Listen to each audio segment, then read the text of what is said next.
Bueno, buenas tardes a todas, a todos, a todes. Es una alegría veros un viernes por la tarde comprometidos con la historia del arte y la teoría crítica y el pensamiento. Yo soy Julia Morandira Rizabalaga, soy la directora de estudios de este museo y es un placer acogeros en esta conferencia del historiador del arte y teórico crítico Sven Lutiken. El día de hoy es un evento que aúna dos programas medulares de esta nueva dirección, que os voy a introducir brevemente. La residencia anual de pensamiento, que hemos llamado Constelación de Estudios, pero también es el lanzamiento del nuevo programa de cátedras en esta nueva etapa, ¿no? Que orienta su mirada hacia la historia del arte, las culturas visuales y los estudios culturales. La dirección de estudios es un espacio que concebimos como una práctica sostenida de pensamiento y debate público, es decir, como un lugar donde investigar cómo entendemos el modo de habitar preguntas colectivas, de hacer y deshacer argumentos con otros y en ese transcurso articular comunidades interpretativas y posturas estético-políticas en relación a las condiciones y desafíos contemporáneos. Se trata de una dirección que trabaja de manera constelada, en constante diálogo con las otras direcciones del museo y con la esfera pública, abriendo espacios para sostener preguntas en una temporalidad distinta a la habitual en una institución, es decir, un tiempo más lento, más denso y relacional, que permite que el conocimiento y el intercambio se construyan en común, a través de conversación, de debate y análisis compartidos en seminarios, grupos de estudio, residencias de investigación o espacios como este de cátedras. En este horizonte se inscribe el programa de la residencia anual, que hemos llamado Constelación de Estudios y que lo entendemos como un ejercicio de acompañamiento, pero también contagio entre el museo, sus equipos, sus redes y la persona invitada. Por un lado, buscamos ofrecer un espacio y una interlocución que permitan el desarrollo de nuevos proyectos o líneas de investigación y, de manera paralela, que estos procesos permeen el museo y sus equipos, así como sus contextos locales, nacionales e internacionales, mediante encuentros, sesiones de trabajo o puestas en contacto.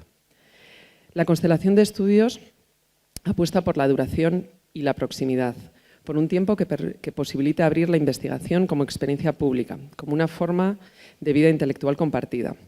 Sven Lutiken es el primer pensador residente.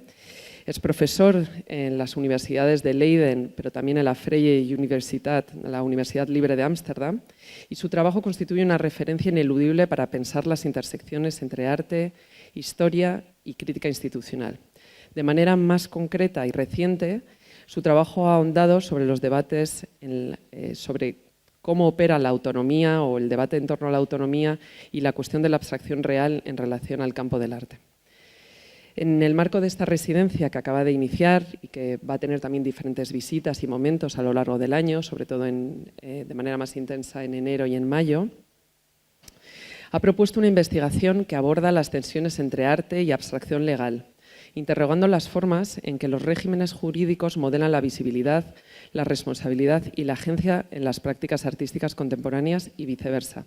Cómo el arte puede proponer intervenciones en estos marcos para abrir brechas de posibilidad en las infraestructuras que moldean y gobiernan nuestro trabajo y nuestra vida. La conferencia de hoy enlaza también con otra línea central de la dirección de estudios, que es el programa renovado de cátedras, que en esta nueva etapa se plantea como un espacio permanente de revisión crítica de la historiografía del arte, entendida no ya solo como un relato disciplinar, sino como un campo de fuerzas, de convenciones y de disputas que siguen operando en el presente. A la cátedra Juan Antonio Ramírez, que desde hace años constituye un lugar de referencia para la reflexión sobre la historia del arte y sus metodologías, se suman dos nuevas cátedras. La cátedra José Luis Brea, dedicada a profundizar en las cuestiones que plantea el campo de las culturas visuales, y la cátedra María Luisa Caturla, centrada en pensar nuestra época enferma de incertidumbre, como lo definió la historiadora, desde una mirada excéntrica que habilite nuevos abordajes.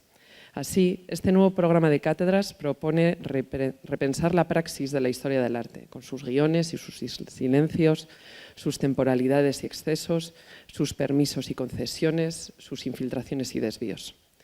Y la mayoría de estas, bueno, sobre todo con esta cátedra inaugural con Sven, la hemos querido articular a partir de una pregunta, ¿no? Que es ¿qué nos hace la historia del arte? O sea que queremos movernos también igual de planteamientos más temáticos hacia formas de reflexión, ¿no?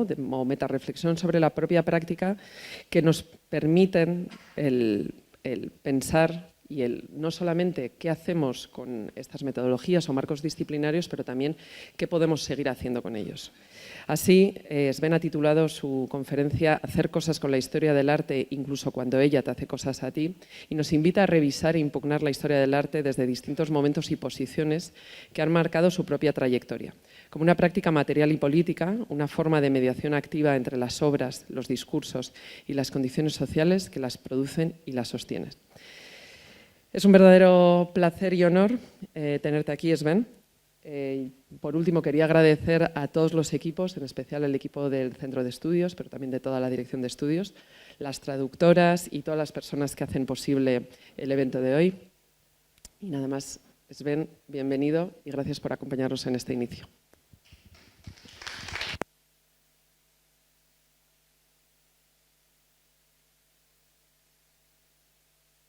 Thank you, Julia, for this introduction, for the welcome that I have experienced here. Thanks to the whole team of the Centro de Estudios, Anna, Lola, Elena, in addition to Julia, of course. Yeah, this whole process has been quite amazing. It's not often that you get invited to really engage in a genuine dialogue, in a collaboration, in an exchange. Where there's a process of mutual learning. At least I hope it's mutual. I certainly have been learning a lot in the last 2 weeks. And as Julia has mentioned, one key element has been this seminar that revolves around real abstraction, in particular legal, juridical real abstraction. I will touch on that towards the end. I will get there.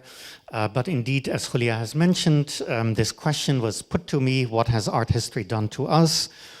And I've used that as an occasion to reflect on some moments and some strands in my work, in my research, but also I've tried to then put a, let's say, more positive, active spin on it. So even while we are, of course, shaped, we can be shaped by a discipline that we have been trained in, that we have been educated in, and that discipline may do things to us that we perhaps only become conscious of over time. It may still be possible also to do interesting and generative things with that discipline or with certain positions, certain practices, also historical positions and practices from that discipline. And so without further ado, first I thought, okay, let's have a few moments to reflect also on some of the more nefarious aspects, if you will, of that discipline and its history in the 19th century in particular, which was really the century when art history, of course, as you know, coalesced as a discipline and became institutionalized. It was, of course, a period in which a certain ideology of the nation state and a certain culturalization of the nation gathered steam, and art history was instrumental in creating certain narratives, certain genealogies of the art of a certain nation.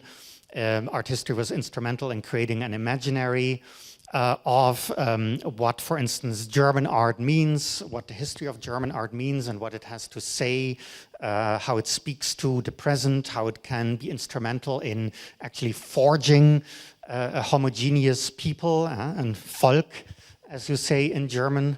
So in Germany, you have these two buildings from the Wilhelmine era, right? This is the period when the German nation state was really founded belatedly after the Franco-German War and the proclamation of the German Empire in Versailles. So starting in the 1870s, all these new pompous official buildings were erected in Berlin, the new capital of the German Empire. And so we have, for instance, the Reichstag, the parliament, which has this inscription, Dem deutschen Volke, so it's dedicated to the German people, even though it wasn't a perfectly democratic institution by any means. And then there's also the the Alte Nationalgalerie, so that's this building, which is the temple to German art, and of course it also, design-wise, it mimics Greek temples, and it's dedicated to German art, der deutschen Kunst. So we have the German people, the Volk, and we have German art, and these buildings, each in their own ways, are meant to and have been designed to represent a certain idea of Germanness, right? So there are different representations, political and cultural and artistic. And what we of course also see then is that German art is defined in völkische terms, as you would say in German. So völkisch means really pertaining to the people, but not, let's say, in a democratic sense, the people as sort of a democratic multitude, but the people of a supposedly ethnically and racially homogeneous entity that can trace its roots to a certain ancient tribe, for instance. And so there's this notion also of racial purity that comes with it, and actually also inside the Alte Nationalgalerie, so inside this museum, this temple to German art, there is also this frieze that is basically a timeline of great Germans throughout the centuries. And this really goes back to the Roman era, to the Germanic leaders of the Roman era, and then into late antiquity, the early Middle Ages. Of course, we have Karl der Große or Charlemagne or Carlo Magno, I think he's called in Spanish, right? So that's a great German, obviously. And then we have Germans throughout the centuries into the early 19th century, where we also encounter Hegel, for instance, but of course also the great military leaders. So this kind of timeline suggests a sort of an essential Germanness that is historical, but that is really transhistorical. It goes through all these phases, but it is still a kind of bloodline of Germanness, if you will. So yeah, this kind of linear tracing of Germanness through time. This is, of course, something that the discipline of art history, not only in Germany, has really been deeply complicit in, to put it in those terms.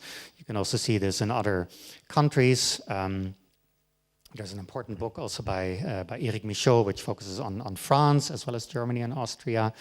And yeah, actually we also have different performative versions, let's say manifestations of this desire for timelines of a nation, of the particular national version, let's say, of a certain race. This is an example from Austria, or from Austro-Hungary, from 1908, as you can see here, in this beautiful Jugendstil kind of design. The Kaiserhuldigungsfestzug, so this was a pageant or a parade, a historicist parade to honor the emperor. And here we also have a kind of performative timeline with people, actors, citizens dressed in period garb, marching through the city, and first you get the earlier periods, and then actually, yeah, really you kind of as a viewer, as a spectator, you see history marching past you throughout the centuries into the 19th century, again suggesting a continuity. What was, of course, different and quite tricky in the case of Austro-Hungary was that it was actually a multinational empire. It actually could not lay claim to any kind of homogeneity. So it was the Königliche und Kaiserliche Doppelmonarchie. It wasn't just Austria as it is now. It encompassed Hungary, what is now the Czech Republic, and other sort of parts of the Balkans. And of course, this was also deemed to be highly problematic by the cultural nationalists of the 19th and early 20th century, right? So this was not what a nation state was supposed to be. So the elites of Austro-Hungary also felt under real pressure to show that something was still holding this multinational empire together. And this, of course, is also where art history, again, played a certain role. I will go through this first part quite quickly because this is just an introduction. One final much slide that shows a much more recent instrumentalization of art history, again with this kind of timeline spanning the centuries, spanning millennia even. This was an exhibition that took place at the Gropiusbau in Berlin in 2005, 20 years ago, which was titled The New Hebrews, 100 Years of Art in Israel. Well, it's even, of course, problematic to talk about 100 years of art in Israel in the year 2005, because obviously the State of Israel didn't exist in 1905, so that was already stretching it back in time, but it became even more, well, let's say grotesque through the inclusion also of this scroll, or it may have been a facsimile of the scroll, I'm not sure, from the biblical era, right? So they also really wanted to stress, yes, there is this line connecting the old Hebrews and the new Hebrews. We are the legitimate people belonging, that are native to this land, to this soil. So yeah, it's a pretty sort of crass version of this use of art history to suggest continuity through time, to suggest a link between a people defined in essentialist, absolutist terms and a certain territory, a nation and a state, right? In this case, a land without a people for a people without a land, right? So this kind of narrative, if you will, is also ongoing, this kind of narrativization of art in essentialist terms, in the essentialist terms of cultural nationalism and of also a racialization of art and of art history is not something we can sort of safely relegate to the 19th century, for instance, or to the early 20th century. So yeah, art history has done quite a few things to us and keeps doing things to us. But I also want to focus on some aspects, some features, even of, let's say, classical art history that I think can still be generative when read against the grain, for instance, also in some cases. So in this section, yeah, I take my cues first and foremost of one of the canonical classical texts, arguably, of art history, once it had been established as an academic discipline, which was Alois Riegel's book, the group portraiture of Holland, das Holländische Gruppenporträt, which was his study, obviously, as it says on the tin, right, of Dutch group portraits in the Dutch Republic in the 16th and 17th centuries. Here Riegel argued that, and I have this quotation here, that the Dutch group portrait is neither an extended single portrait, so it's not just a single person and then the artist has sort of multiplied the faces, right? It's not just a case of the artist adding more faces, nor a mechanical compilation of individual portraits into a tableau. It is rather the representation of a voluntary corporation of self-employed, independent individuals. Here, of course, you can already see a certain also ideology of, in a way, right, or a certain sort of, you can see the ideological overtones of this kind of fairly idealizing historical reconstruction of what the Dutch Republic was, right, a voluntary corporation of self-employed, independent individuals.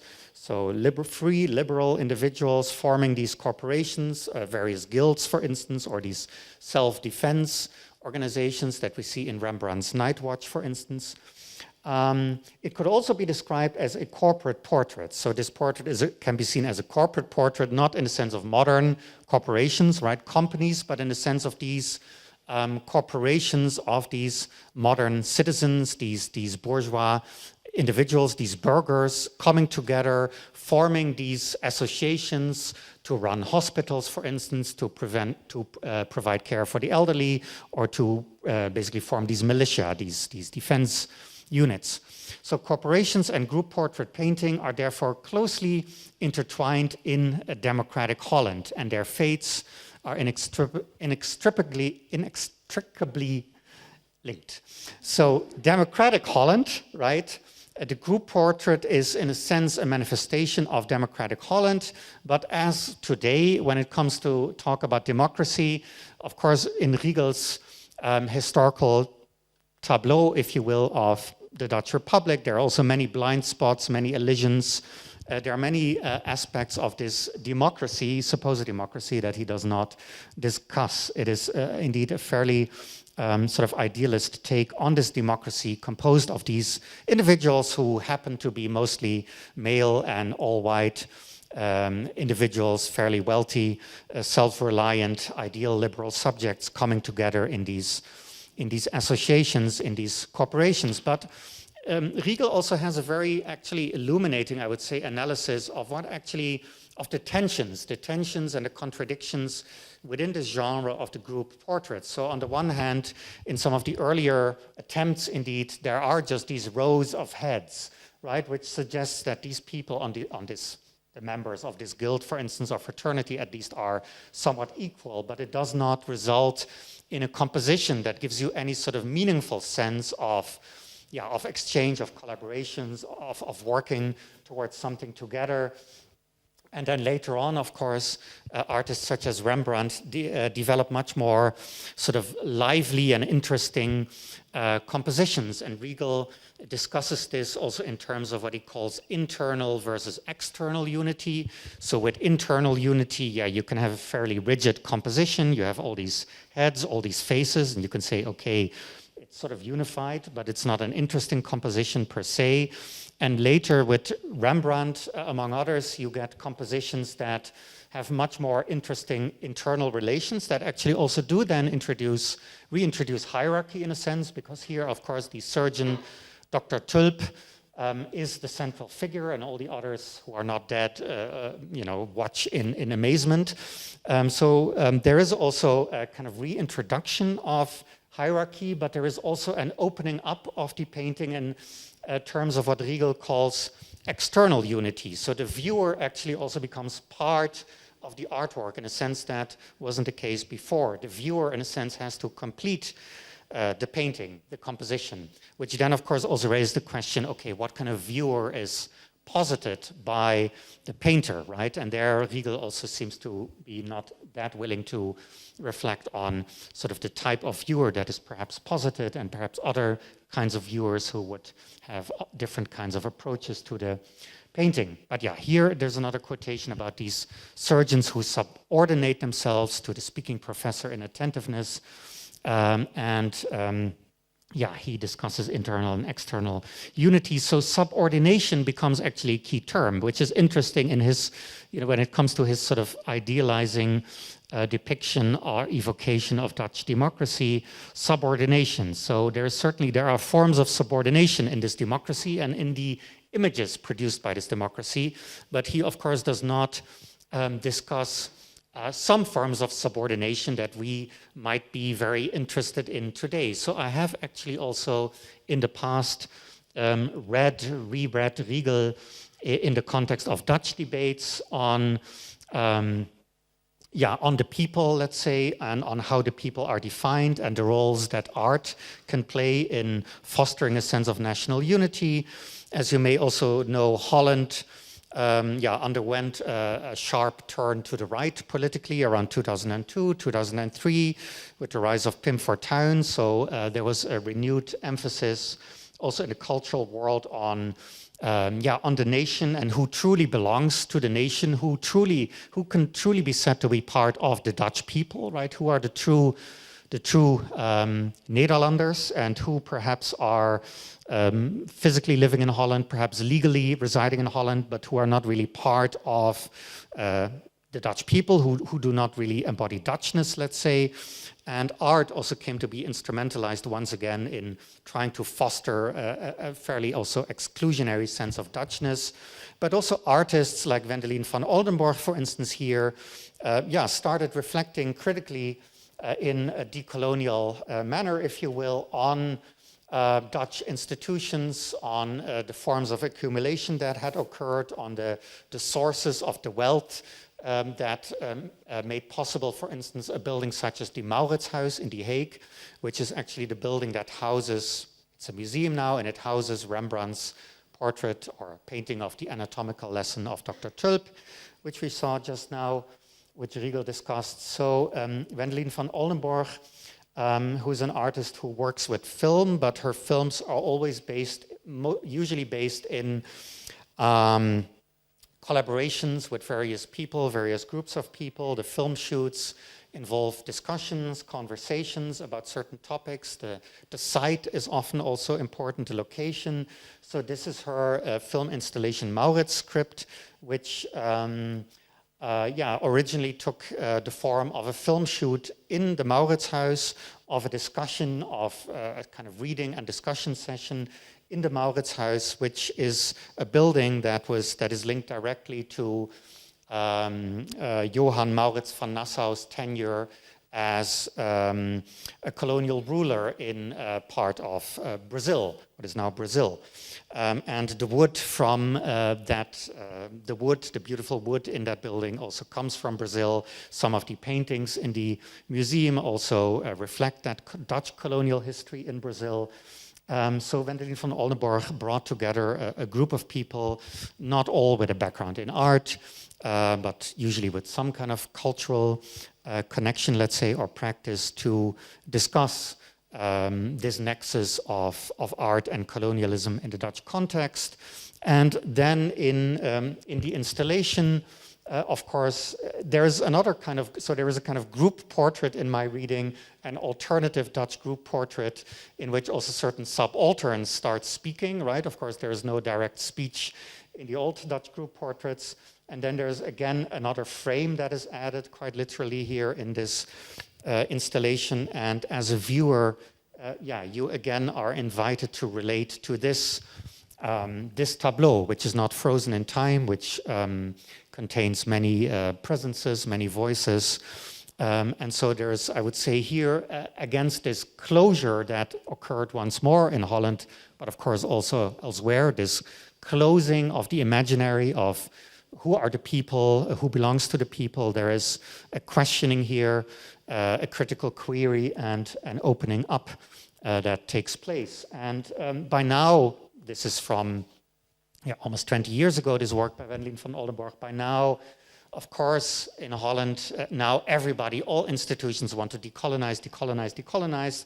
So now the Mauritshuis itself is also reflecting on its colonial history and has displays on these portraits, these group portraits that also include enslaved people or also black people in general. Has these sort of critical labels and wall texts, and tries to indeed do its part in reflecting critically on this history of the Dutch nation state, going back to the Dutch Republic, and to counteract this, let's say, closing of the notion of the people. I would say, however, it can also become quite ritualistic. Okay, we now need to decolonize, and we now need to have a few of these paintings with labels. What I think is very interesting about artistic practices such as Van Oldenborg's is that they indeed directly include multiple voices and are not content with sort of, let's say, merely as necessary as it is, merely adding some new labels to historical paintings or maybe putting them next to each other in new combinations, even though that, of course, is part of a necessary process. So briefly put, I would say that for me, returning to a classic such as Riegel and reading Riegel critically, sometimes against the grain, can actually be quite illuminating and productive, also in relation to contemporary debates, contemporary curatorial, museological practices, and contemporary artistic practices. So Riegel's take on the group portrait may not be terribly sort of materialist, may be blind to many aspects of race and class and gender, but is also extremely acute and sort of eagle-eyed when it comes to some aspects, some formal aspects in particular of the art, and you can take your cues from that and run with that. Now to also leap to a different contemporary Dutch artistic practice based in Holland. For me, for instance, my rereading of Riegel also resonates with an assemblist practice, as he calls it, such as that of Jonas Dahl. So Jonas Dahl is an artist who, among other things, has labeled himself an assemblist. He organizes assemblies. He has also labeled himself an organizational artist.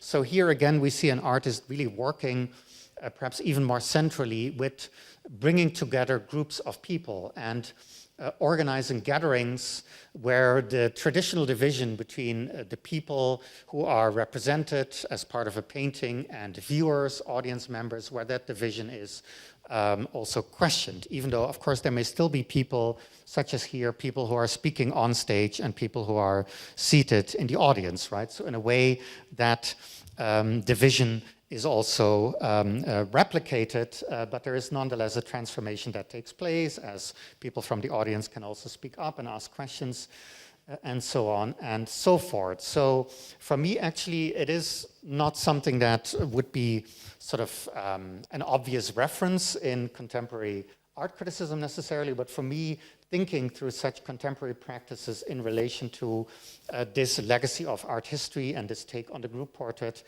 can be quite generative. Another sort of early 20th century, late 19th century reference, perhaps more from cultural history than from art history per se, that becomes relevant here is that of the notion of the form of life, or Lebensform in German. And this is actually also something that Jonas Stahl, perhaps not intentionally referencing sort of that period, nonetheless engages with. So this project here, I should briefly explain this. This is a photo of the Climate Propaganda's congregation that took place at BAC in Utrecht, which was, well, as the title more or less says, a gathering that was about challenging dominant right-wing and capitalist narratives about climate, right? Climate change denialism and those kinds of things, and developing different narratives, different imaginaries, making progressive, emancipatory propaganda that would that would counteract, let's say, the forces that are propelling the catastrophe in some way, again, inviting people from many different groups. This is also linked to a video study that the artist made, in which he develops a kind of proposition about an early phase of evolution, which has been regarded as a bit of a sort of dead end of evolution, a period called the Ediacaran. So this is before the Cambrian, before the so-called Cambrian explosion that is seen as being at the origin of most later life forms. And he presents the soft-bodied underwater organisms of the Ediacaran, which were neither plants nor animals, as sort of potential ancestors for also contemporary or 20th century revolutionaries. So here, for instance, we see Rosa Luxemburg and Ho Chi Minh and Thomas Sankara, and other sort of great revolutionaries, whether they were all great or not, that's something we could debate perhaps in some cases, turned into these wonderful sort of hybrid entities. So grafted, their faces have been grafted onto the bodies, if we can even use that term, of life forms from the Ediacaran, so neither plant nor animals. So these are presented by Stahl as non-predatory life forms that really present a different imaginary of what life could be like. And it's sort of a vision of a shared ecology, a non-predatory ecology. The current conditions of global capitalism are often naturalized, he says, through neo-Darwinian narratives that uphold extractivist predation as the primal evolutionary drive. But the Ediacaran faces us with a fundamentally different collectivist ecology. Is it possible that in imagining more egalitarian forms of life, we simultaneously dream the egalitarian? So this is, of course, a very speculative proposition. I also have some critical questions about it. But what I want to focus on right now is that here he uses the term life form and then also more egalitarian forms of life. And of course, the notion of forms of life has also been reintroduced in recent decades, notably by Agamben, So it is also a notion that has a certain contemporary currency, let's say. I've also, you can look this up. This is an article I published a year ago, I think, called Forms of Strife. I've also looked into the history, the genealogy of this notion of forms of life, or Lebensformen in German. And this was indeed a notion that became quite prominent shortly after 1900.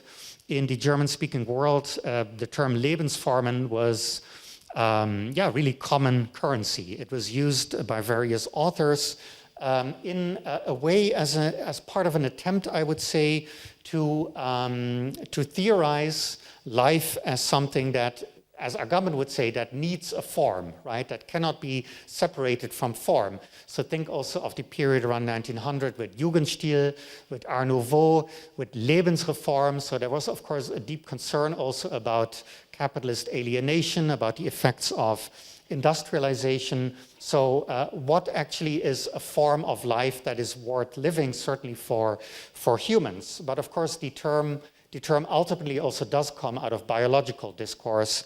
This is something that I cannot really go into at great length right now, but it's interesting that Stahl again also makes this connection. So yes, it is about dreaming up a collective form of life, but this collective form of life, of course, is also seen as something that cannot be anthropocentric, right? In the Anthropocene or in the Capitalocene, forms of life or life forms also need to be developed in sort of in an interspecies or multi-species manner. So that, of course, is also part of the project here. That is part of this group portrait, if you will. But so yeah, the notion of Lebensform really became prominent in sort of the first decade and the second decade of the 20th century among various art critics, cultural historians, who indeed tried to analyze the kind of forms that human life, social life, cultural life had taken in different periods, that also were deeply interested and intrigued in many cases by Lebensreform, Jugendstil, etc., attempts to create forms of life in the present that would make the early 20th century more livable. And there is also a critique here of, but also an extension of a certain notion of l'art pour l'art, right? So this does also come out of 19th century aestheticism, right? And aestheticism, of course, can take sort of a more narrow form. It can be limited to what's inside the frame, for instance, right? The painting, the artwork. But aestheticism can also become sprawling. Aestheticism can also become more encompassing, right? It can think of the Gesamtkunstwerk, the total work of art. Think of various romantic attempts to transform the world also through art and later avant-garde projects. This, of course, was also something that was projected back in time. So in 1902, an important exhibition took place in Ghent. In Bruges, as it says here quite clearly, not in Ghent. I mean, they're a few miles apart, but it was in Bruges. This was also when this term of Flemish primitives was launched to denote artists such as Jan van Eyck and Rogier van der Weyden, etc. And this was the great moment of the rediscovery of these artists, many of whose most beautiful works are, of course, in Spanish collections.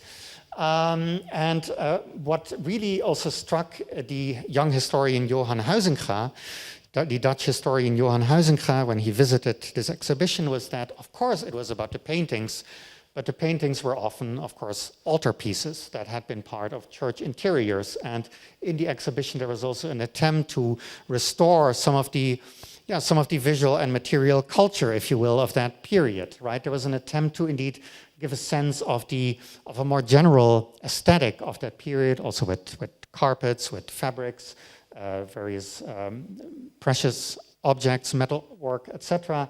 And this became crucial for Huizinga's conception of the late Middle Ages, which he took a few years, but in 1919 he finally published one of his masterpieces, The Waning of the Middle Ages. These days, Huizinga is probably more famous for his book Homo Ludens, on the play drive or the play instinct in humans. But Herfst der Middeleeuwen is his other magnum opus. And here, for instance, you can see that he writes about all these beautifully stylized life forms, in Dutch levensvormen, which were meant to transcend raw reality into a sphere of higher harmony. And they were part of the great art of life, Levenskunst, right? So these Levensformen amounted also to an art of life, a Levenskunst, without immediately registering as art in the narrow sense. So here we encounter a form of late 19th, early 20th century cultural theory and cultural history, which also problematized, you might say, in a way that is, of course, again, quite idealist, but it did problematize also the specialization of art, right? The autonomization of art in the modern era. There was an attentiveness here to art, art's role or roles in life as part of potentially a Levenskunst, an art of life. And of course, we also see this being picked up later again and again in various avant-garde and neo-avant-garde movements, right? The merging, the blurring of art and life, etc. So, yes, this again is something that resonates with me also as part of my practice as an art historian, as a critic, a writer, occasional organizer or curator. Of course, again, as with Riegel, I'm well aware of the ways in which Huizinga is also really anchored in a certain form of late 19th, early 20th century epistemology. I'm well aware of all the limitations and shortcomings of his theoretical framework and his methodology, but I still see potential here also in such an attempt to think through the role or roles of art in life or as part of life. This is another project that took place at BAC in Utrecht. This was one that I organized as actually part of a larger project by the artist Janne van Heeswijk, which was again, in turn, it was part of BAC's long-term project, Propositions for Non-Fascist Living. But so my part was called Deserting from the Culture Wars, and it was indeed about finding ways, finding forms in a way to foster forms of subjectivity, forms of intersubjectivity, of trans-individuation, of trans-subjectivation in an era marked by culture wars, in an era in which our subjectivities and our sort of relation to the world are also being programmed and reprogrammed by meme warfare and what have you. So there were various types of gatherings here organized by artists, by artist groups. Here is an organizational art workshop by, again, Jonas Staal. This is a session by the collective Rosehammer, which includes Dora Garcia, though she wasn't there in person. This is a session with the artist Johannes Paul Räther as sort of his alter ego, Transformella. And to me, again, returning also to both Riegel and to Huizinga, returning to the group portrait, returning to Riegel's dialectic of internal and external unity, returning to Huizinga's version of the discourse on forms of life as amounting to potentially a form of Lebenskunst. For me, the question, of course, is perhaps less grand, right? I don't subscribe to this kind of vision from the era of Art Nouveau and Jugendstil, where we should aestheticize the whole world, and this would be a wonderful sort of Lebenskunst. But I am interested in finding, developing, even if it's on a small scale, forms of life that allow us to survive and perhaps in some ways to thrive, right? And then, of course, there's also a question, okay, who are these us, right? And again, it's a question about who is included, how are these groups constituted and formed, and how do they actually operate, how do people relate to each other during certain gatherings, during certain sessions. but perhaps also at greater length, perhaps also after the gathering is over. So issues of scale, both sort of in terms of the size of the group and scale in a temporal sense, are of course important here.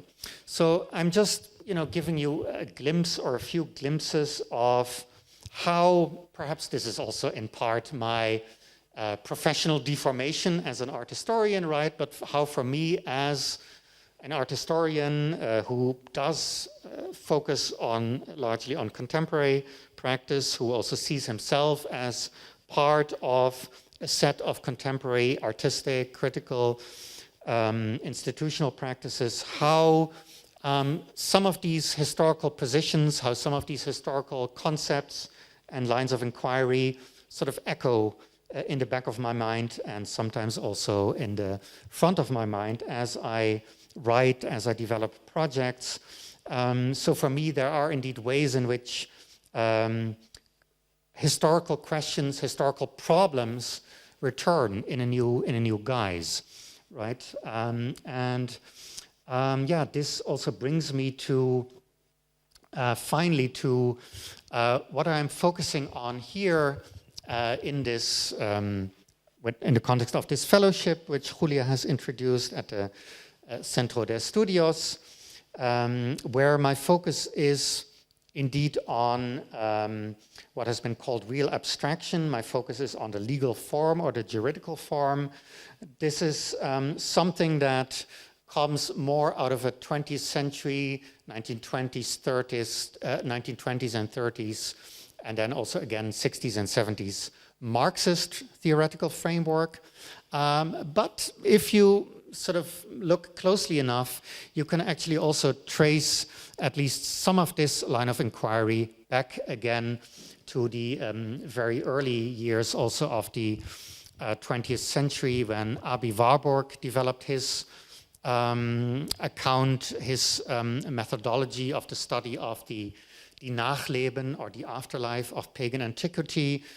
Warburg, of course, then built this incredible library, worked also, this is later then in the 1920s, on his picture atlas Mnemosyne, in which he tried to visually trace these pathos formeln or pathos formula, these motifs throughout the centuries. And so in the 1920s, by that time, Warburg also had quite an interesting group of scholars and thinkers sort of that had gathered around him and around the library, the Warburg Library or the Warburg Institute in Hamburg. And one of them was the philosopher Ernst Cassirer. And Cassirer developed what he called his philosophy of symbolic forms in the context of the Warburg Institute and in close dialogue with Aby Warburg. So Aby Warburg, of course, again being one of the canonical figures of art history circa 1900.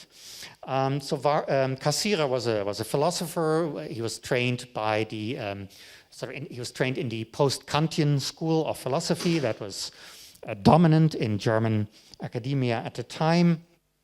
And so whereas the notion of the Lebensform was indeed a buzzword in Germany at the time, Cassirer sort of developed post-Kantian philosophy in a certain direction and also went beyond the parameters of neo-Kantian, I should say, went beyond the parameters of orthodox neo-Kantianism by developing this conception of myth, language, and science in particular as symbolic forms. So symbolic forms for Cassirer are basically these structuring principles that allow humans to make sense of and give form to the world in a certain way in the register of, for instance, myth or language or science. So this, we might say, is a culturalized and pluralized and historicized version of the Kantian categories of understanding, or perhaps of the Kantian schemata, right? The Kantian schemata, the schemes that link the categories to sense impressions, right? So schema is a a Greek term that also means form or figure. And so Cassirer argued that myth, for instance, or language or science functions as a particular form, as a prism, let's say, through which we approach the world and through which we can actually structure and give form to the world. So as linguistic beings in language, we inhabit the world in a certain way, right? I'm speaking to you now, I give sense to the world, I structure the world through my discourse. Whether or not you're able to make sense of it is a second question. That's something that we can discuss in a little while. But I, right now, act primarily linguistically, even though, of course, it's not limited to that. Of course, my particular form of speech is also part of a certain academic discipline, that of art history, as critical as I may be of it. So we could also say that art history could be seen as another symbolic form. Though when Cassirer says science, he usually uses science indeed in the sort of Anglophone sense of basically mathematics-based exact science, right? The hard sciences, the STEM curriculum, etc. Not in terms of the humanities. Myth then would be another and very ancient symbolic form.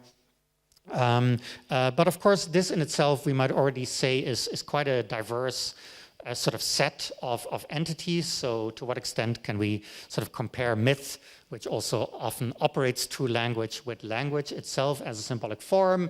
There are also other symbolic forms. You can use the notion of symbolic form at different levels. So like the notion of form in general, the notion of symbolic form is quite slippery, right? Form can be something very concrete. It can be a very specific form that you can see, but it can also be something more akin to a structure, to a structuring principle. It can be an idea, right, the Platonic idea, or it can indeed be sort of the Kantian idealist version thereof with the categories and the schemata. And so what we get compared to Kant with Cassirer is this culturalization and this historicization. So he is interested in specific let's say, symbolic structures that indeed have allowed humans, that have allowed societies throughout history to find form and to give form to their own being and to the world. So this is also, in that sense, very much part of German Kulturwissenschaft, right? So it's moving away from philosophy as something that is focused primarily on concepts, on ideas, on perhaps on the dialectic a la Hegel, towards a philosophy that really engages with culture, right? This is definitely something we see with Cassirer. This is where he meets up with Warburg.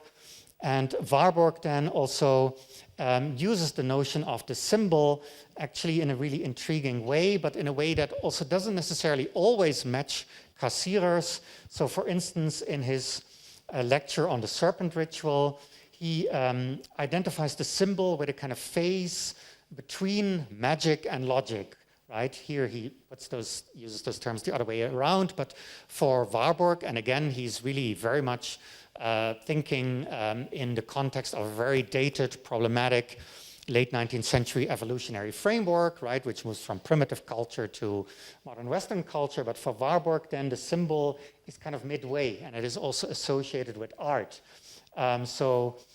Between sort of the supposedly primitive man, right? Primitive man. I'll just use these problematic terms for now to do justice to the thinking of the period. Between sort of a primeval, primitive human being that's all action, and a supposedly enlightened, scientific, mathematical human being who thinks. There is the stage of symbolic thought and behavior, and he illustrates this stage of behavior then by looking into the culture of the Pueblo Indians. But he also then says that in the end, human culture evolves towards reason in the same measure as the tangible fullness of life fades into a mathematical symbol. So here then we have a different kind of symbol, actually not the sort of symbol of art and the symbol of ritual that is perhaps more truly meaningful to humans, but we have this sort of fading away into this airy abstraction of the mathematical symbol. So yeah, there was this dialogue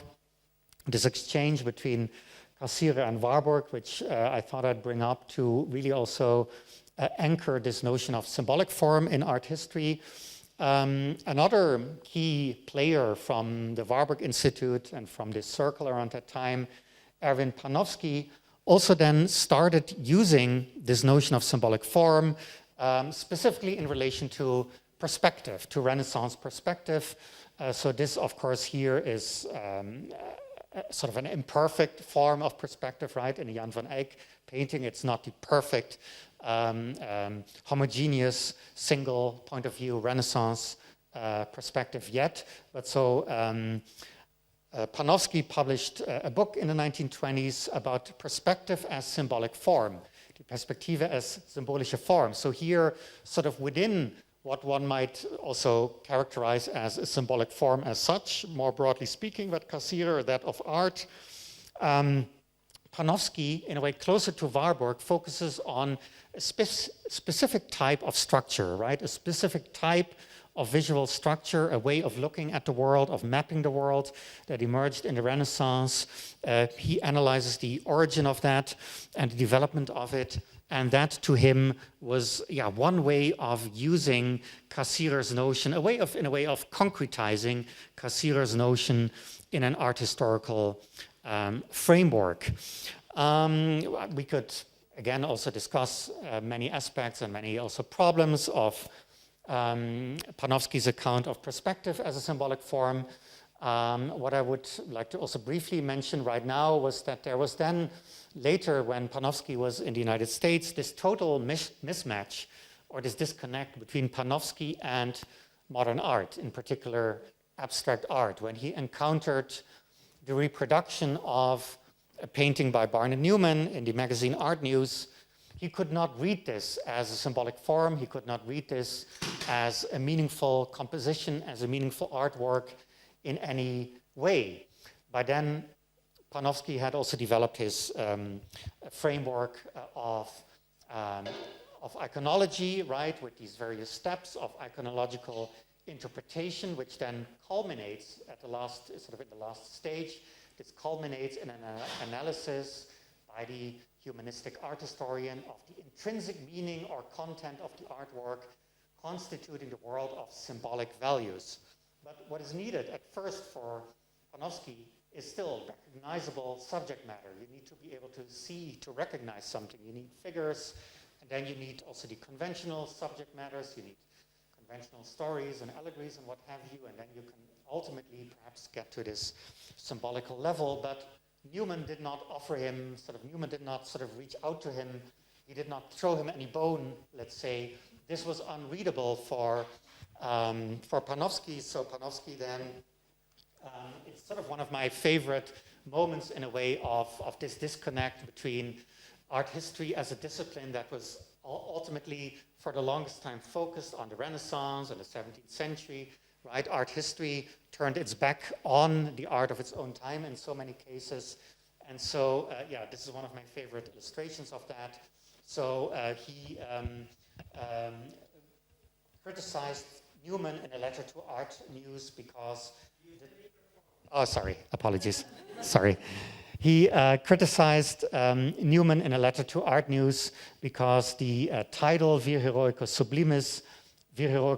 Sublimis had been misspelled, and this to Panofsky meant that Newman obviously was some kind of fraud, somebody who didn't even know Latin. He just gave a pretentious Latin title to his work, and Newman thought this was a great opportunity to kind of mock the pretensions of modern art, even though it was just a typo in the magazine, and this then led to a fairly sort of catchy correspondence. So there is this mismatch. However, there is also a different sort of genealogy that we can, and that is sort of more interesting to me ultimately, that we can look into. So we have this nexus of the 1920s with Warburg, with Ernst Cassirer, then with Panofsky, using the notion of symbolic form in a certain way in relation to perspective, but also within the framework of philosophy, and then in the framework specifically also of Marxist philosophy. there is sort of a different Nachleben, a different afterlife that Cassirer's notion of the symbolic form has somewhat surreptitiously in the work of Alfred Sohn-Rethel. Alfred Sohn-Rethel is the one who, in rereading Marx and Marx's account of the of exchange value, Sohn-Rethel is the one who, over the decades, starting in the 1920s and 30s, and then culminating around 1970, has developed a Marxian philosophy of what he calls real abstraction. So real abstraction is, and I have this quotation here, ultimately the value form, as Marx calls it, the value form which denies and veils the quantitative reification of value to labor through the reified appearance, in German, die gegenständlicher Schein of commodity value. So, okay, let me try to sort of back up a little bit and unpack things here. What we already see with Marx in the 19th century, in Capital, in the first volume, is this notion of the value form, which is Marx, in turn appropriating this notion of the form and applying it not to a visible or tangible form, but applying it indeed more to something akin to Kant's sort of structuring principles, categories, or schemata, right? So for Marx, the value form is precisely not the visible commodity that you can see and touch. This is what Marx calls the natural form, or the natural form, the physical form. The value form is exchange value. It is this quantitative, numerical relation between different commodities, which of course ultimately is the value is ultimately anchored in labor, in abstract labor. I cannot go into that right now. And this is something that Sohn-Rethel then picked up upon, and Sohn-Rethel actually had studied with Cassirer in the 1920s, and Sohn-Rethel had been deeply marked also by these debates of the 1920s, by Cassirer's sort of version of neo-Kantianism. And Sohn-Rethel, however, in his version of this analysis of the value form as what he called a form of real abstraction, Sohn-Rethel pitted real abstraction, the value form, against what he called the Gedankenabstraktionen, the thought abstractions of Kant. So Kant, of course, was still sort of the big shot in German philosophy.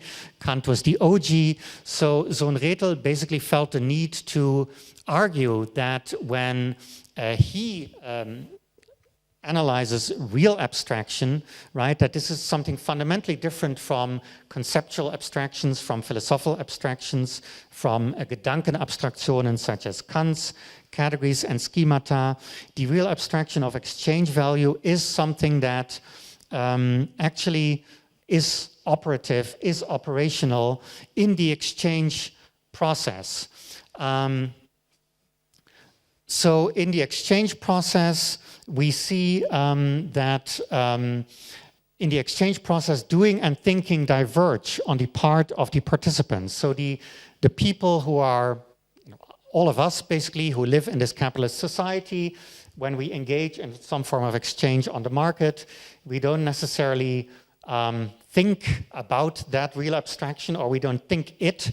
It's not a sort of Kantian Gedankenabstraktion. It's something that happens through our actions. It's a real abstraction that shapes our social interactions, that shapes social form. It determines sort of the fabric of this society, but it doesn't really require our thought necessarily. It doesn't require some philosopher to think about it, even though, of course, Sohn-Rethel then becomes the philosopher who, in the footsteps of Marx, tries to do just that, and to lift us to sort of a higher plane of critical theory, if you will. Now, I made a montage here with two portraits, or two paintings, I should say. One of them is a portrait made by Kurt Schwitters, when Schwitters was interned on the Isle of Man in 1941. So Schwitters, like many other refugees from Germany, was then first interned by the British on the Isle of Man, as was Alfred Sohn-Rethel. So this is when Schwitters painted this portrait of Alfred Sohn-Rethel when they were both in this internment camp.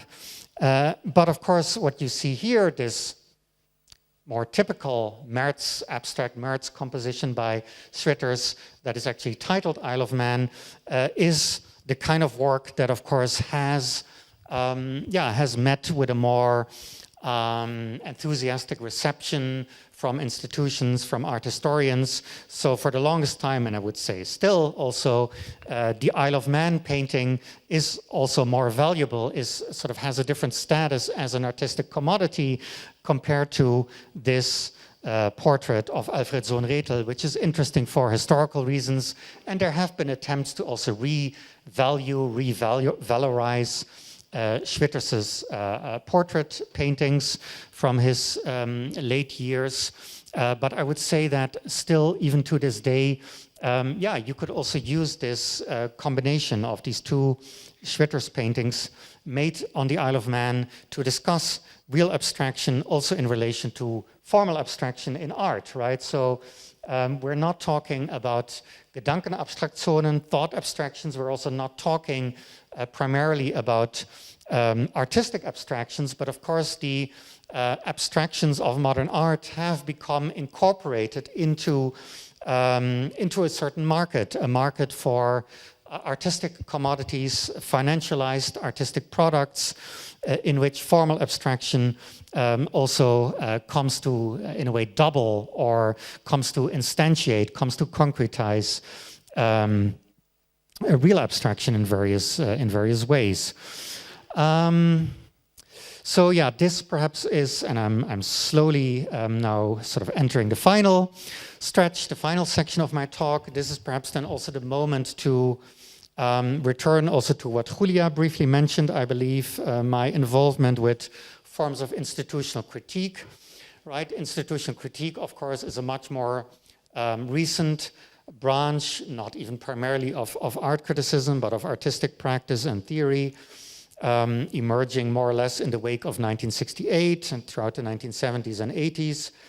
And for me, one key factor, one key feature of institutional critique is also precisely this immanent critical reflection of the ways in which all of our practices and all of our subjectivities and interactions, interrelations are shaped by the real abstractions of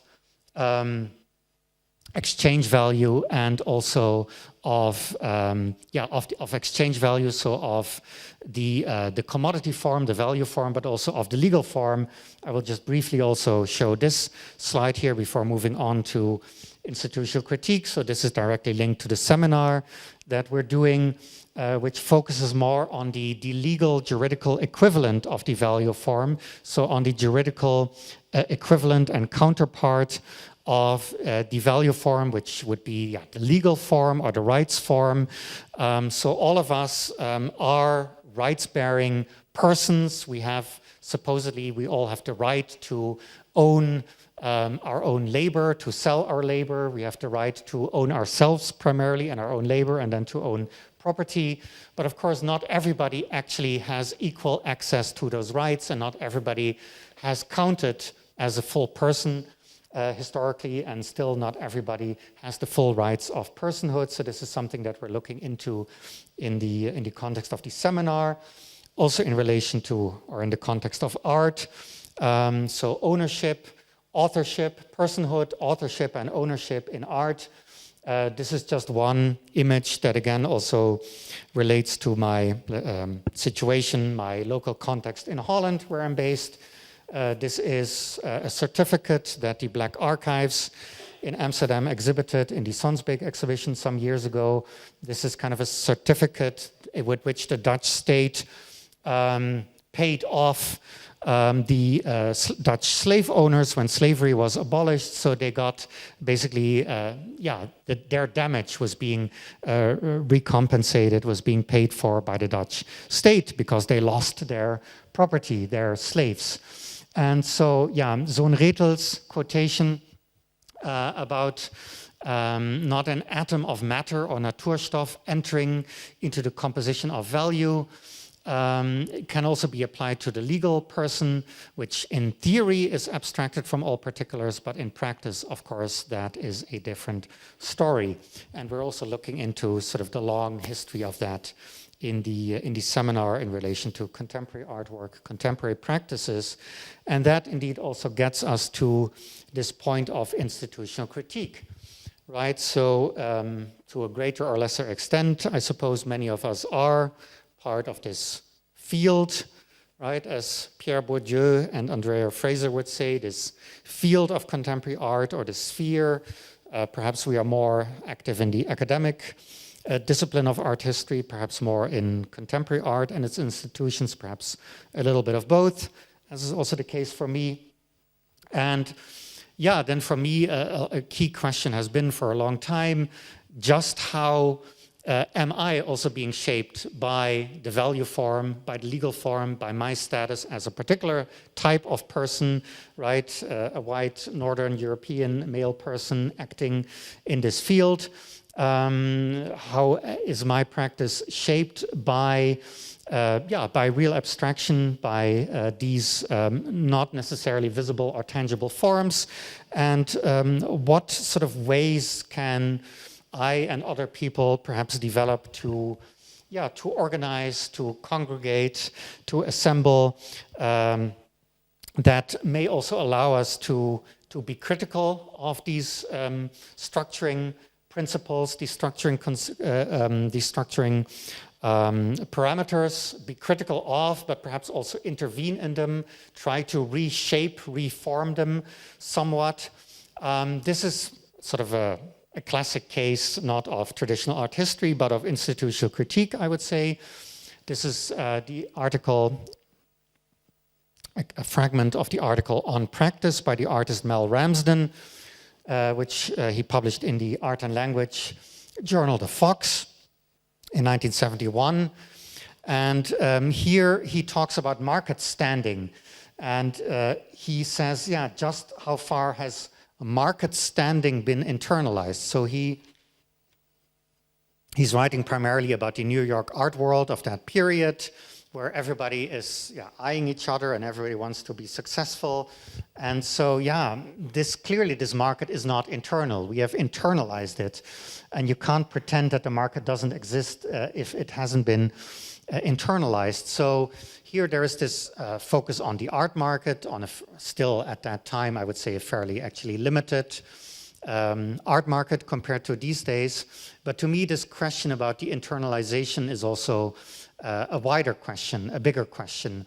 And then the question would be, okay, for instance, if artists such as Jonas Staal or Wendelin van Oldenborg, many others, organize assemblies, if they try to organize activities, gatherings, groups, networks in the context of the sphere or field of art, in collaboration with some institutions, of course also very specific particular institutions, then how and to what extent can this really make a difference? To what extent can we work with and on those fundamental forms, the value form, the legal form, and we can't escape from them, obviously, but becoming critical, let's say developing a critical stance, can that actually also be translated into the ways in which we interact, interrelate, organize, and so on and so forth.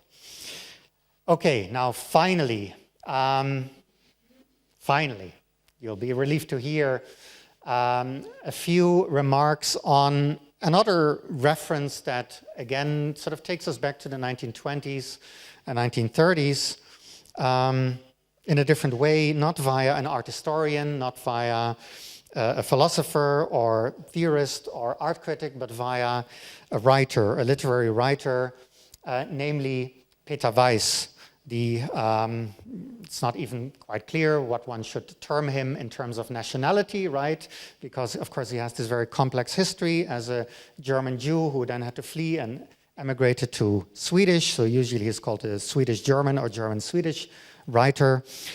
Peter Weiss, whose formative years were in the Nazi era, arguably, who then later wrote his multi-volume novel, his novel trilogy, Aesthetics of Resistance, Ästhetik des Widerstands, in the 1970s and early 80s.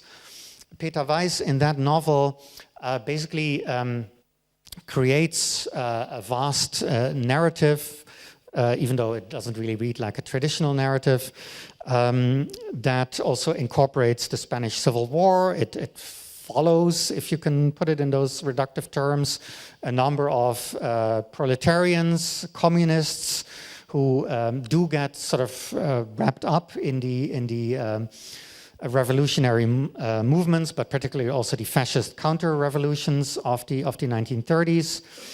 And in that novel, descriptions, passages, blocks, large blocks, chunks of text that describe, that evoke, that analyze, that gloss artworks play an important role. So Picasso's Guernica is one of them, through this fold-out that Weiss evokes, supposedly published in the 1930s in the magazine Cahiers d'Art, even though Le Cahiers d'Art never published such a fold-out, and Weiss probably got it from a 1961 book by the author Rudolf Arnheim. But anyway, in addition to Guernica, perhaps the most important, the most crucial sort of moment or passage of ekphrasis in the book concerns the Pergamon altar, and specifically the Pergamon frieze in the Pergamon Museum in Berlin. So I've illustrated Peter Weiss as a person here with a still from a video portrait, a made-for-TV portrait by Harun Farocki from 1971, which was made for German television, Zur Ansicht Peter Weiss. And in this, here he's in his studio, in his atelier, talking about the Ästhetik des Widerstands and about also his form of artistic literary historiography. In a way, he talks a lot about how well documented the novel is, how he knew various people who feature in the novel, how he visited a lot of the sites. And he also talks about documentation more generally, and at a certain point there's also a still or an image of a book about the Pergamon frieze that Farocki has included in the film, that is clearly also part of Weiss's documentation for the Aesthetics of Resistance. But in the novel, we see, read, witness a number of communist workers gathering in the Pergamon Museum in front of the altar and discussing this frieze, discussing the battle between the gods and the giants, right, the Gigantomachy, discussing this in terms of class struggle and seeing it not just as an allegory of class struggle, but really as a fairly direct image of class struggle, and of a class struggle that isn't limited to the modern workers' movement, it isn't limited to the industrial proletariat, but it is actually transhistorical. It is a transhistorical class struggle through the ages. So here we have sort of a different timeline, a different link that is made between a distant past and the present, right? It is not this kind of continuum of the nation state or the folk or a race, but it is actually a counter narrative to that. It is a counter model, a counter proposition, a kind of transhistorical class struggle, a permanent Pergamon. And so in the Aesthetics of Resistance, these workers are in the Pergamon Museum in the 1930s during the Nazi reign. So they are having this discussion basically sort of in plain sight, but of course they have to presumably keep their voices down so that they cannot be overheard. So it is a kind of form of a clandestine discussion in public, in full view. Now, and this is what I want to end on, this has also been really important to my thinking in recent years. This passage of the Aesthetics of Resistance in particular, to think about publicness and about the publicness of art, but also publicness in general in the contemporary conjuncture, right? In a situation in which, for instance, in Germany, in the last 2 years, it has not been possible to have certain conversations in public in a way that we would traditionally define public conversations in Germany under a kind of McCarthyite, the conditions of a kind of McCarthyism that has the name of Staatsräson, reason of state. Any criticism of Israel gets tarred with the brush of anti-Semitism. So really many traditional, supposedly liberal media are basically fairly useless and are actually organs of repression. What we see, for instance, is that a lot of critical discussion has migrated to certain apps, not so much, of course, Silicon Valley-owned apps, but in particular Signal. So on Signal, there are a lot of discussions. Okay, this is just a glimpse of the contemporary sort of virtual simulation of the Pergamon altar that you can see at the moment in Berlin, because at the moment the museum is closed, so all you can see is this panorama. So, you know, even having a Peter Weiss style clandestine conversation would be difficult in this sort of architecture here on the scaffolding. People are listening to their audio guides. And yeah, even kind of a Weissian form of secret publicness in plain view would be difficult here. But I have sort of still been thinking about this a lot, this Weissian model.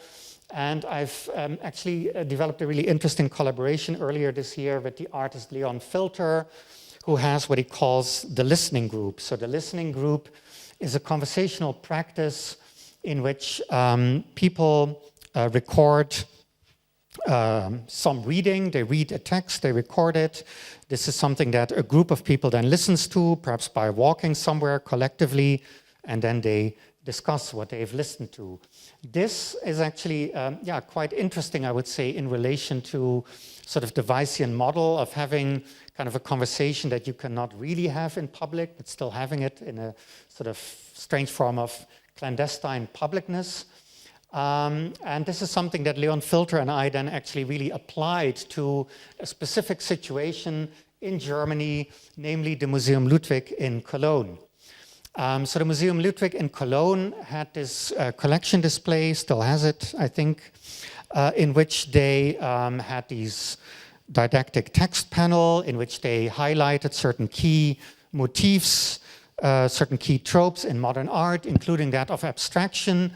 And here they actually also referenced Alfred Sohn-Rethel.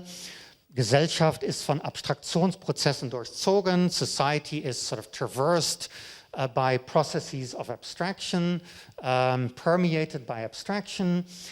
So Alfred Sohn-Rethel, and this was then opposite an abstract painting, right? But yeah, I mean, that's not clearly, there was a level of mediation, a degree of mediation that was lacking here between the formal abstraction of the painting and Sohn-Rethel on real abstraction. They also then combined that with the philosopher, the Marxian philosopher Moishe Postone, who kind of developed his own take on real abstraction, focusing also on time, measurable time, which determines the commodity value of labor time, labor power, etc., which is also a really interesting and important body of work. However, in Germany, Postone has also come to be really instrumentalized in this framework of what they call anti-Semitism, because Postone also has some writings on sort of the Jew in modern society becoming a kind of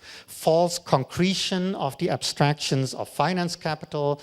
So in the Postonian reading of anti-Semitism, for anti-Semitic discourse, the Jew becomes to function as a kind of false concretion of the real abstraction of capital. That's basically what anti-Semitism is. And this, you know, there's something to be said for that. It's a one-sided and limited take on modern anti-Semitism. It largely bypasses the whole sort of biological racial element of it, for starters.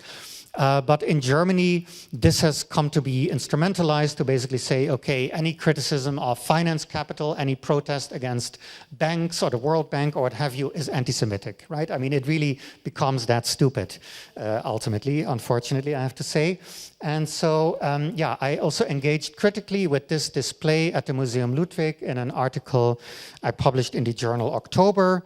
And this then was something that Leon asked me to read out, or he asked me to read out parts of it for his reading group.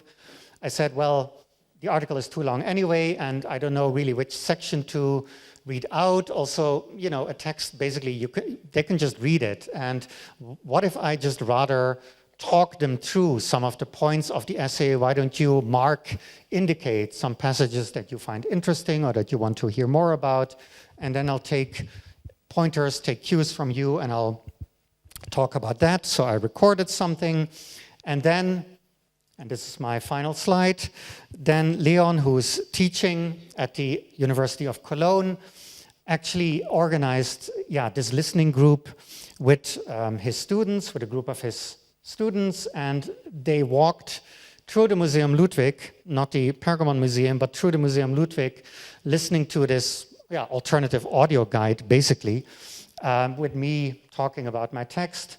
And being there, looking at the collection display while I was sort of criticizing it. And then, of course, later they had a discussion about that. And then they also bumped into a small pro-Palestinian protest right outside the museum. So this was basically an article which was titled "Counterpublics in Search of Infrastructures," in which I critiqued the effects of this German Staatsräson, this clampdown on critical speech when it comes to Israel and Zionism, in which I critiqued sort of the Gleichschaltung of the media, in which I investigated also the use of certain social media platforms, and which I also discussed art spaces such as the Museum Ludwig.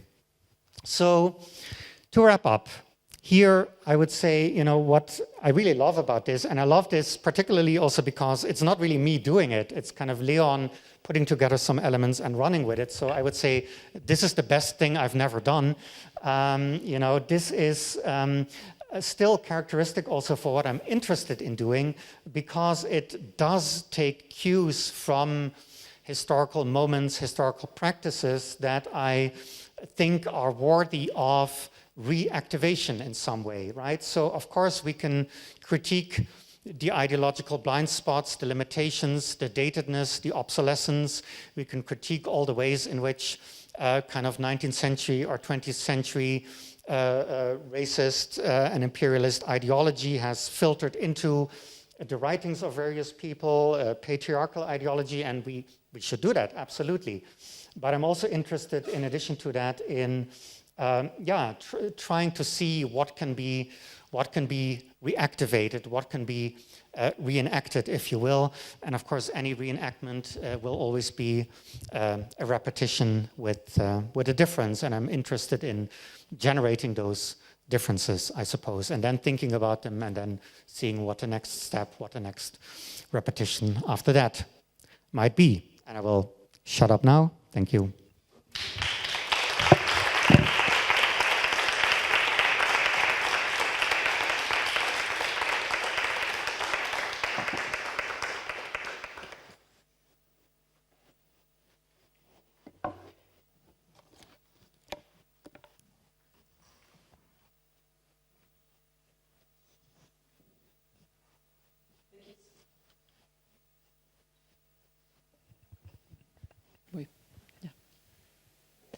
Muchísimas gracias, Sven, por este recorrido tan provocador y propositivo.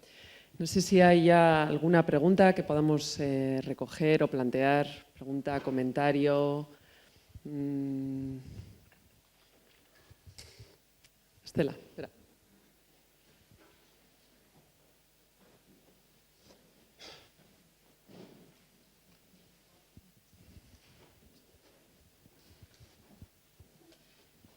¿No suena así? Bueno, me lanzo. Gracias. Thank you very much. You asked or you mentioned that you'd like to explore the potential of thinking through about the role of all these notions in just understanding what we do with art. And I was thinking this title, Doing Things with Art History, even as it does things to you. It reminded me this book, How to Do Things with Words, which doesn't need to be mentioned here only for this reason in my case. It's not about finding the form or the 11th form. It's about probably exchanging until you make it, not you find it. It is the making it or Yes. the doing it. Yes. And I know. Yes. That's just, I just wanted to Yes. lift that Yes. not as a contrast, but Yes. as a Thank you. reenaction, Yes. as a repetition or as a as a reactivation of that. That all the time you were talking, for example, from the Marxist view and the commodification, that serves to talk about the exchange. It's about the exchange. It's about the using it. It's about Lebensform as language games, but that the games is you have to play it. It's not only they are there or you are part of it. It's all this action as you cannot escape the symbolic, but it's not exactly what you aim. just lifting words or having words thank you. next Absolutely. to, Yes. so that you, because all this for me is the doing and thinking diverge. At the moment when you really have the meaning or you really have it, then is when this doing things with art history occur. In the meantime, if you watch an exhibition, if you, and if you are a spectator, all these things you are doing when you first ask them to find pieces in your text that you are going to comment is completely the other way around as usual. I let you know what you have to underline. Right. All these things is about this, the exchange. As human relations, I just stop it with this idea that the others are doing that too. The enemies are doing exactly the same and quicker, much quicker. They really are doing things with whatever, engaging in the repetition and reactivation and reenactivation of the same but completely different, but it is the same. But to the same point, so it's not about, there's something missing. I don't know exactly what, but I'm not doing the same as they are doing. No, right. Right.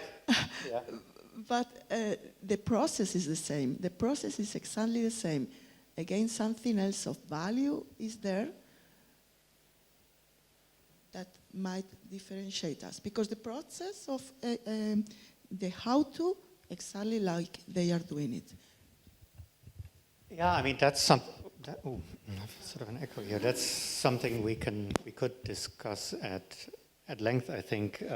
Is it exactly the same, right? I mean, to me, that's already a question. I'm not... For this, any demonstration about capitalism is taken as anti-Semitism, any demonstration about anti-Semitism is taken as anti-capitalism. It's become as synonym, as it goes so quick that Sure. I don't know what else are we doing different. Well, perhaps I would say we are doing things different. Perhaps we're not as successful in some ways, precisely because we are doing some things differently, right? I think that may be sort of the slightly sobering answer, but for instance, when I did this project, Deserting from the Culture Wars, I also got a lot of flack for that because, why would you want to desert from it? And of course, I used a particular sort of Deleuzian notion of active desertion. It wasn't about sort of quietism or withdrawal, but it was still about not engaging sort of with the enemy on the enemy's terms, right? But of course, if you don't engage with the enemy on the enemy's terms, and if you sort of swerve in a certain way, and if you try to develop other criteria, other values, different ways of doing things, then this may well mean that, you are being spectacularly unsuccessful because you do leave a certain terrain to the enemy, to occupy, right? So perhaps that I think is a very fundamental debate, right? To what extent do we need to put it sort of in ludic games, perhaps evoking Huizinga again, to what extent do we need to play the same game, right? And engage in sort of the same fight, the same battle over hegemony, right? And yeah, arguably, and I don't think it's a matter of either or, right? Arguably, there needs to be a fight over hegemony, but at the same time, you can also get sucked into that to the point where it becomes a version of sort of a, think of the crude version of Marxism, where it's basically about taking over the means of production, and then basically, this kind of capitalist industrial society will go on as before, and it will continue to gobble up the planet. It will be the same version of industrialism, except it will supposedly no longer be capitalist because the people will presumably own the means of production, right? But does that really make a significant change? So, yeah, what does transformation actually mean, or how can you actually engage in transformative practice if you are doing sort of the same thing but with a different end in sight? Is it possible to do the same thing but with a different aim? If one doesn't have the Lebensform or the Lebensformen already decided, already located, already defined, already identified, according to whatever form. If we leave it open, or if we don't think, we know already in advance what they should be. This point that you raise is crucial about, indeed, is the Lebensform already identified and defined or not, right? So for the Christian right, for American Christian evangelicals, for instance, it's clear. The Lebensform is known, right? For many versions of not just fascism, but also even conservatism to a lesser extent, the Lebensform is known, or people think it's known. I think it's characteristic, I would say, of a lot of, let's say, more emancipatory forms of politics, not limited to, let's say, forms of politics and cultural practice that would define themselves as abolitionist, not limited to those, but I would say it's characteristic for those that the Lebensform is much less defined and is more seen as something to be developed, right? And it is precisely also about the development of new, perhaps as yet unprecedented forms of life. This is also something that, for instance, the artist Johannes Paul Räther with his queer performative persona as Transformella X engages in, or Stahl with these sort of hybrid forms of life that somehow evoke the Ediacaran. Yeah, I think that is a key distinction, and perhaps in some ways, perhaps that is a weakness, but perhaps in other ways it can also be a strength.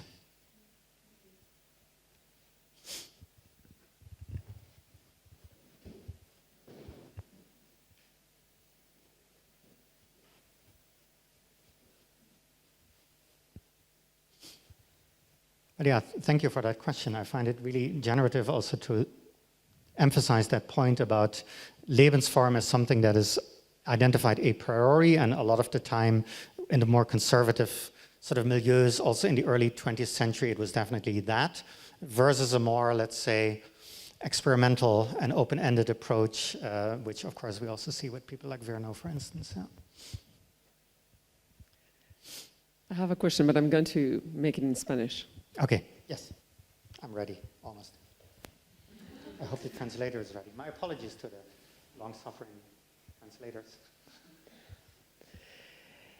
Me ha interesado mucho, Sven, cómo has articulado la charla precisamente como un recorrido en cuatro momentos o cuatro formas, ¿no? Desde un lugar o desde un punto de partida en el que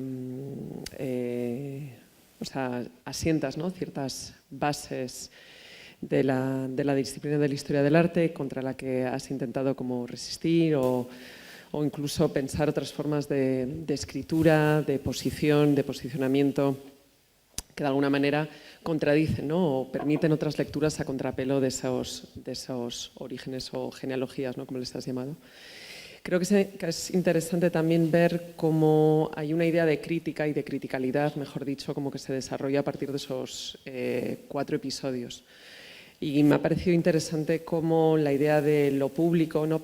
Bueno, partiendo de esa primera idea como de la forma de vida, que creo que también la intervención de Estela abriendo como que es algo no predefinido, no prefigurado, sino algo como en proceso o en devenir, que va generando esa forma de socialidad, de forma y pues todos los ejemplos que has dado, ¿no? O sea, especialmente como los encuentros que eran esos gatherings que llamábamos en BAC, ¿no? Y que eran la forma propositiva en una institución en la que pensábamos no hacer exposiciones, sino hacer constantemente ese tipo de encuentros como lugares de debate o, como diría Jeanne van Heeswijk, ¿no? La idea como de formas de aprendizaje anticipatorio, ¿no?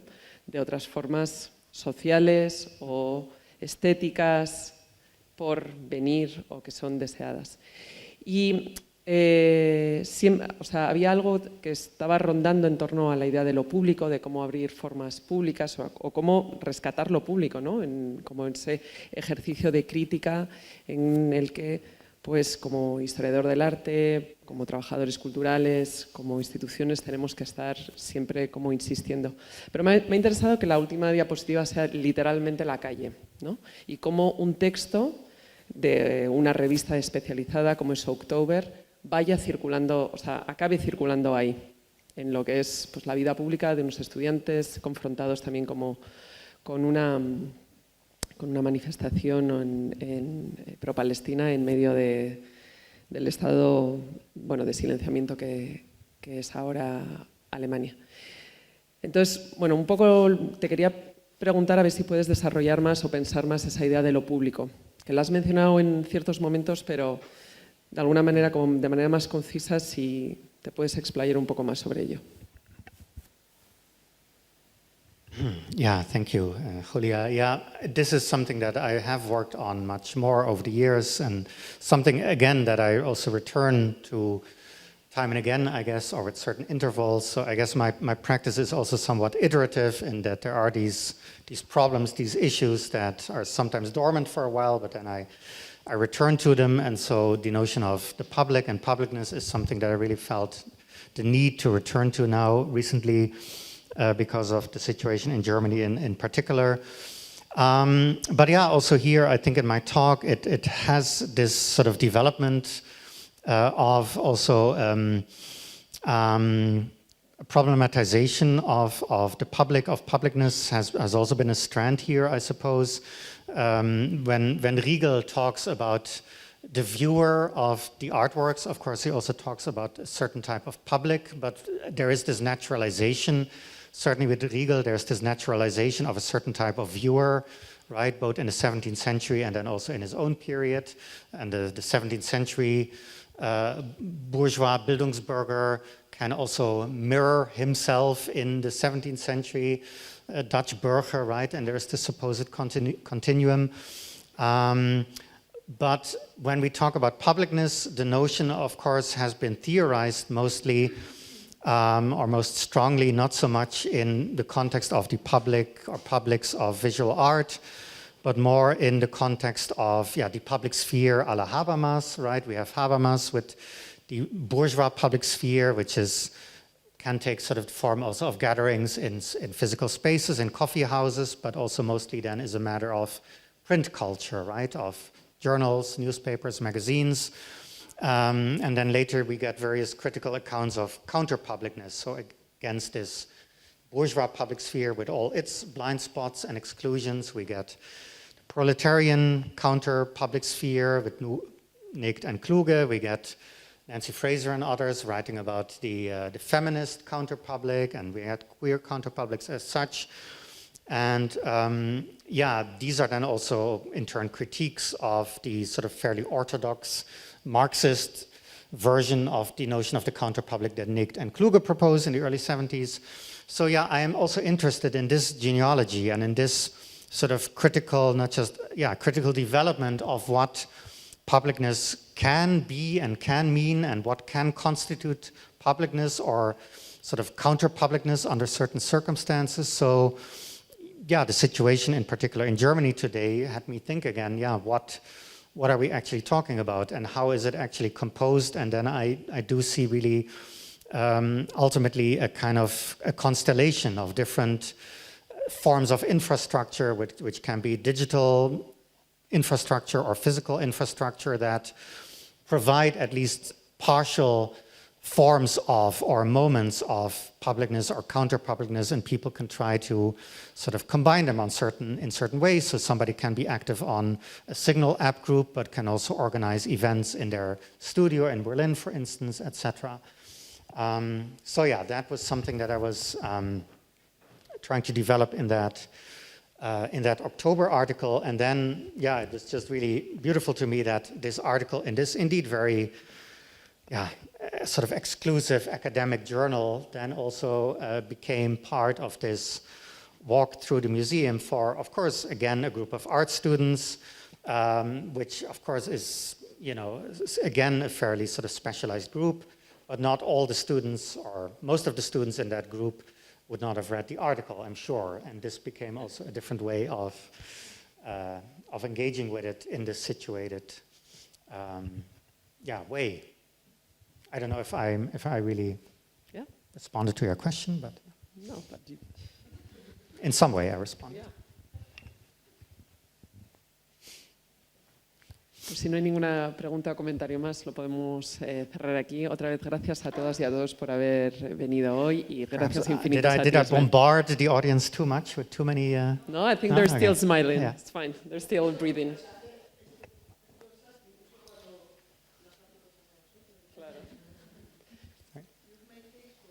You made things to us. Okay, good. Excellent, excellent.